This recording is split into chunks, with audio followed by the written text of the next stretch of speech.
مولاي صل وسلم دائما أبدا على حبيبك خير الخلق كلهم مولاي صل وسلم دائما أبدا. Assalamualaikum warahmatullahi wabarakatuh. Bismillahirrahmanirrahim. Alhamdulillahilladzi awsalal muqbilina ilaihi bifadlih ilal maratibil aliyah wa ballaghahum bi barakati nabiyhi kulla umniyah wa sallallahu wa sallama ala al-abdis salihil qaim bima istata'a min haqqir rububiyyah wa alihi wa sahbihi khairil bariyah. Izinkan saya untuk kesekian kalinya menyapa para santri pesantren online dengan sapaan Assalamualaikum warahmatullahi wabarakatuh. Semoga antum semuanya, para santri pesantren online, masih tetap meneguhkan keinginannya untuk senantiasa memperbaharui, meningkatkan keilmuannya kepada Allah Subhanahu wa ta'ala. Mengupas secara tuntas tentang keutamaan mencari ilmu itu ibarat menguras air lautan. Karena keutamaan mencari ilmu adalah seluas samudra yang tidak bertepi. Oleh karena itu, mungkin 3 pengajian saya kira dan saya rasa cukup untuk mewakili dan menyemangati, menumbuhkan semangat di hati para santri pesantren online untuk terus mengaktualisasikan keilmuannya kepada Allah Subhanahu wa ta'ala.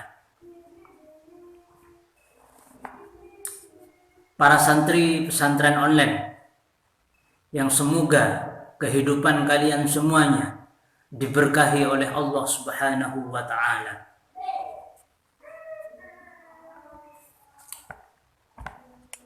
Perbuatan yang dianggap benar, perbuatan yang dianggap keliru yang dilakukan oleh orang yang berilmu atau orang yang berpendidikan, maka tidak layak untuk diperdebatkan, untuk dipertanyakan atau bahkan dipersoalkan.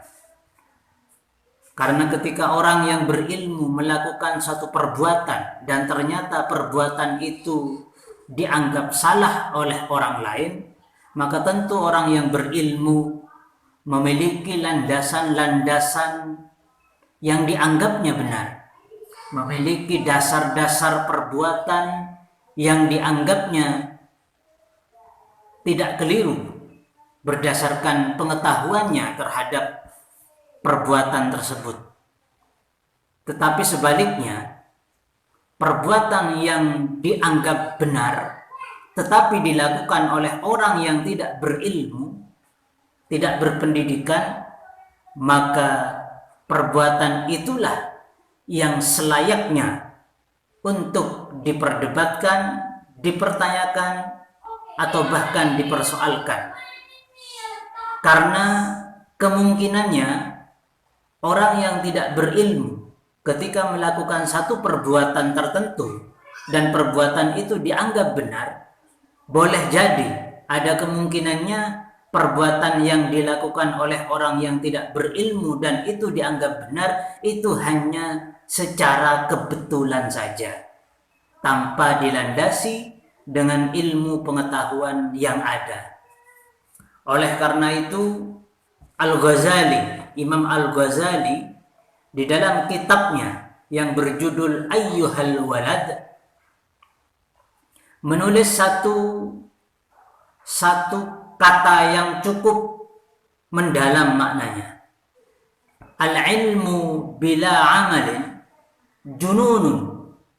Ilmu tanpa dipraktekkan maka tak ubahnya seperti kegilaan. Karena orang gila, kenapa Imam Al-Ghazali menyamakan ilmu tanpa dipraktekkan ini adalah kegilaan? Karena orang gila, keberadaannya tidak akan pernah membawa manfaat kepada dirinya sendiri atau bahkan kepada orang lain. Sama persis dengan ilmu ketika tidak dipraktekkan. Maka ilmu itu walaupun ada di dalam diri kita, tetapi keberadaannya tidak akan pernah membawa manfaat kepada orang lain atau bahkan kepada diri kita sendiri. Oleh karena itu, al-ilmu bila amalin junun. Ilmu tanpa dipraktekkan itu adalah kegilaan. Wal amalu bi ghairi ilmin la yakun. Sementara amal, praktek tanpa dilandasi dengan ilmu pengetahuan yang ada, la yakunu, itu adalah muspra atau muspra, tidak ada artinya. Perbuatan yang dilakukan tanpa dilandasi dengan ilmu pengetahuannya, maka itu la yakunu, itu muspro atau sia-sia perbuatan itu. Oleh karena itu Imam Az-Zakaria Al-Ansari di dalam kitabnya Fathul Allam menukil dauh dari Imam Al-Ghazali dan juga konsensus ijma dari ulama-ulama Islam ala annahu la yajuzu li ahadin, bahwa sesungguhnya la yajuzu li ahadin, tidak boleh bagi seseorang al-iqdamu ala fi'lih, maju untuk melakukan sesuatu pekerjaan tertentu. Tidak boleh seseorang melakukan perbuatan-perbuatan tertentu hatta, kecuali ya'lama, tahu siapa ahad itu, hukmallahi fihi, kepada hukum Allah, fihi, di dalam amal, di dalam pekerjaan yang akan dikerjakan. Al-Ghazali dengan ulama-ulama lainnya juga mengatakan bahwa tidak boleh seseorang itu melakukan satu perbuatan atau bahkan melakukan ibadah-ibadah tertentu tanpa dilandasi terlebih dahulu pengetahuan tentang hukum Allah di dalam perbuatan yang akan dilakukan atau di dalam ibadah yang akan dilakukan. Ini saking pentingnya posisi ilmu pengetahuan, sehingga yang pertama Al-Ghazali mengatakan ilmu harus dipraktekkan, dan praktek tanpa ilmu itu adalah sia-sia. Bahkan Al-Ghazali di dalam dauhnya yang lain mengatakan tidak boleh bagi seseorang, siapapun orangnya itu, melakukan satu perbuatan tanpa dilandasi terlebih dahulu oleh ilmu pengetahuan yang ada. Kalau antum mau sholat, maka terlebih dahulu antum harus mengetahui ilmu sholat, ilmu Allah tentang sholat. Kalau antum mau berhaji, maka antum harus mengetahui terlebih dahulu ilmu Allah tentang haji. Maka orang-orang yang mau menunaikan ibadah haji ke Baitullah terlebih dahulu ditraining melalui manasik haji, melalui ibadah percobaan terlebih dahulu tentang ibadah-ibadah haji. Karena orang yang melakukan satu ibadah tanpa dilandasi oleh ilmu pengetahuannya, kata Al-Ghazali, la yakun, perbuatan itu akan muspro atau sia-sia.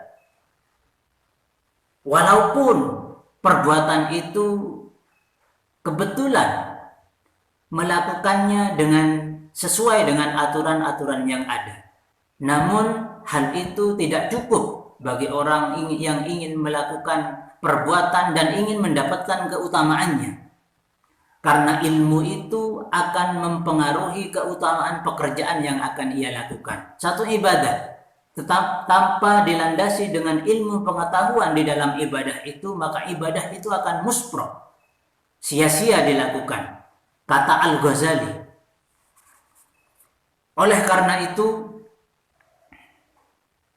Umar ibnu Abdul Aziz mengatakan, man amila ala ghairi ilmin, barang siapa amila yang melakukan satu perbuatan, siapa seseorang itu ala ghairi ilmin, berdasarkan atau dilakukan di atas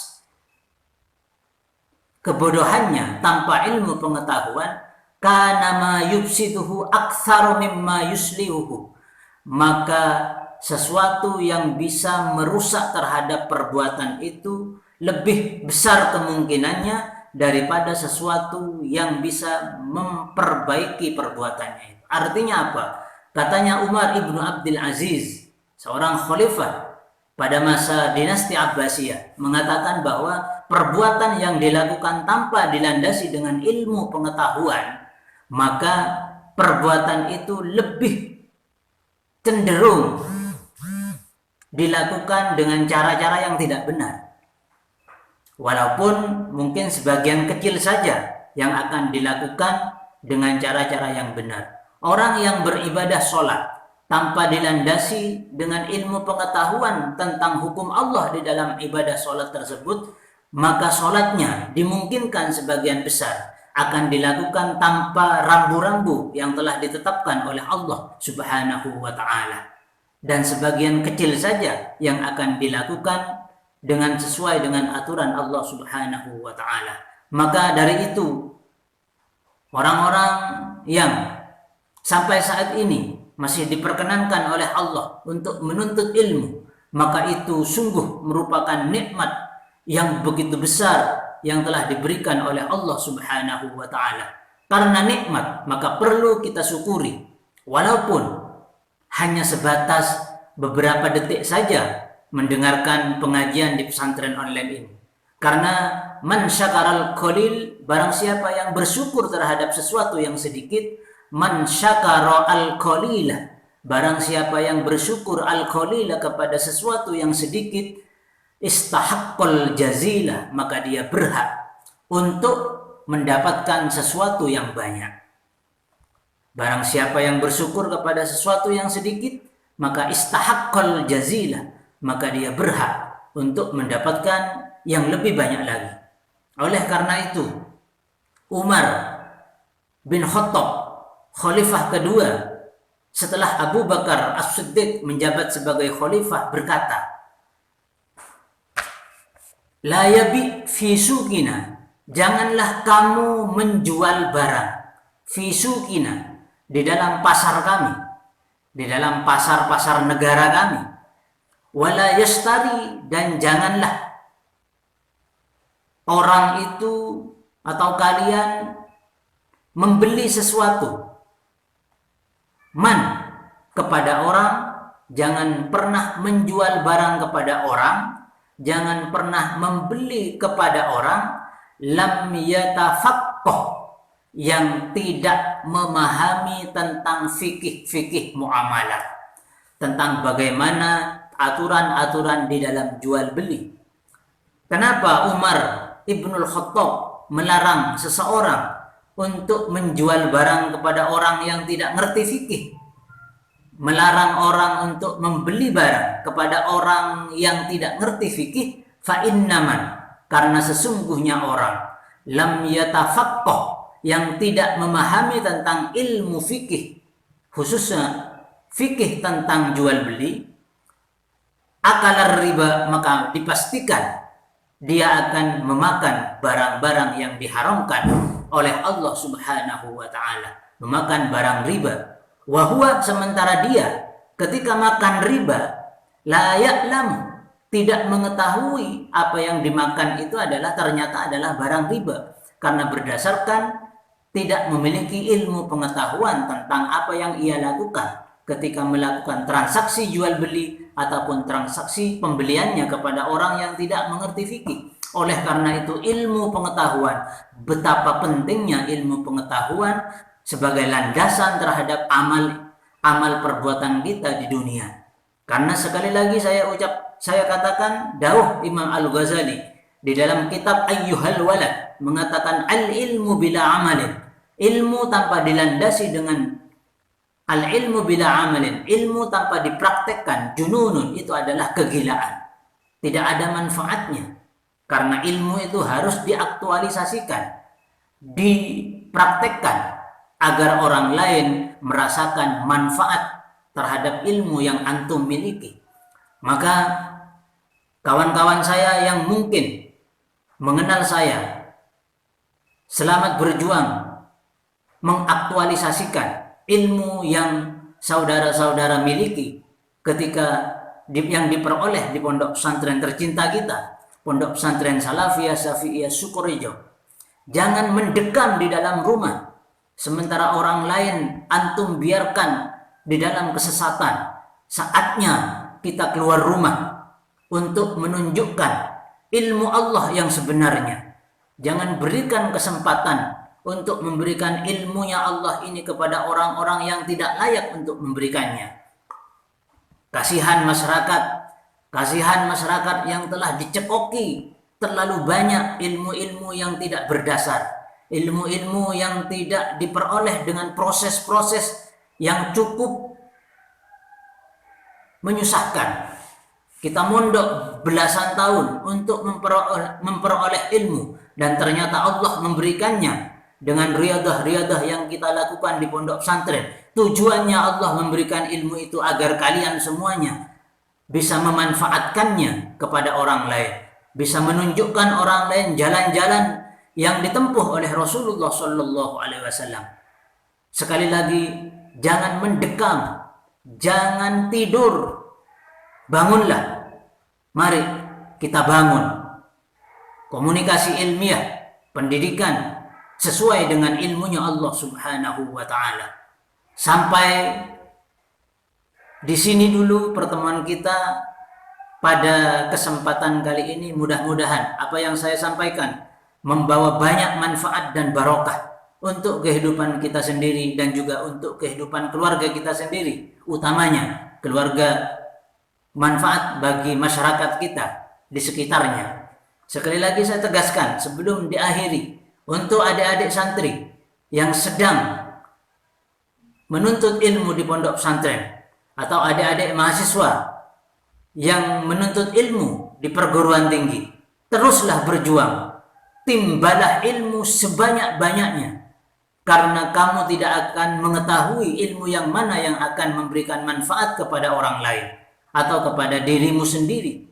Oleh karena itu, jangan monoton, jangan hanya menimba ilmu dalam satu ilmu saja. Tuntutlah ilmu sebanyak mungkin.